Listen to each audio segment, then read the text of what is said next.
औज़ुबिल्लाहिमिनश्शैतानिर्रजीम बिस्मिल्लाहिर्रहमानिर्रहीम।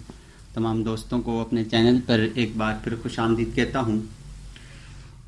Dear friends, आज की इस क्लास में हम पढ़ेंगे मॉडिफाई मेन्यू में से ट्रिम एक्सटेंड टू कॉर्नर कि हमारे पास ट्रिम की कमांड किस तरह से यूज़ करते हैं एक्सटेंड टू कॉर्नर। इसका शॉर्टकट है TR।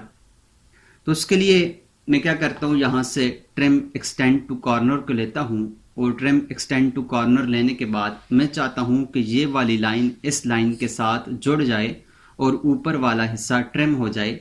तो उसके लिए क्या करेंगे, यहाँ से मैं इस लाइन को सिलेक्ट करूँगा और सिलेक्ट करने के बाद अगर मैं चाहता हूँ कि ये वाला हिस्सा रहे और ये वाला हिस्सा डिलीट हो जाए तो नीचे वाले हिस्से के ऊपर क्लिक करें। अगर आप चाहते हैं कि ये वाला हिस्सा डिलीट हो जाए और ऊपर वाला हिस्सा रह जाए तो आप ऊपर वाले हिस्से पर क्लिक करें। मैं जैसे नीचे वाले हिस्से पर क्लिक करूंगा तो नीचे वाला हिस्सा इसके साथ एक्सटेंड हो जाएगा और ये ऊपर वाला हिस्सा ट्रिम हो जाएगा। जो ही मैं क्लिक करता हूं तो आप देखें हमारे पास ऊपर वाला हिस्सा डिलीट हो चुका है और नीचे वाला हिस्सा ट्रिम हो चुका है।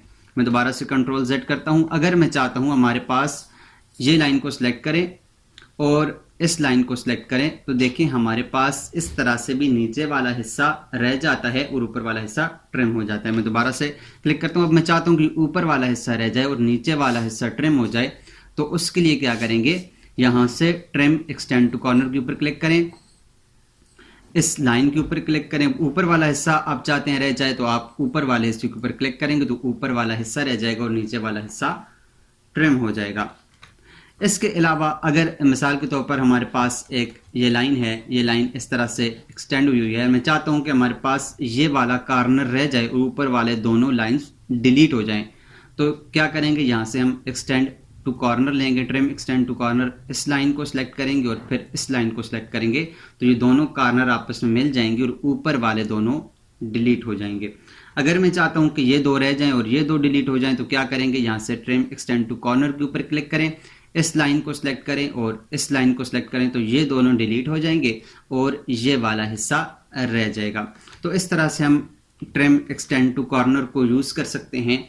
अगर हम चाहते हैं कि हम trim extend to single element trim extend कर दें तो वो किस तरह से करेंगे, उसके लिए हम इंशाल्लाह नेक्स्ट क्लास में देखेंगे। आज के लिए इस ट्रिम एक्सटेंड टू कॉर्नर को देखें कि हम ट्रिम एक्सटेंड टू कॉर्नर को किस तरह से यूज़ करते हैं। मिलते हैं नेक्स्ट क्लास में एक नए टॉपिक के साथ जिसमें हम पढ़ेंगे trim extend to single element क्या होता है। तब तक अपना ख्याल रखिएगा। अल्लाह निगहबान।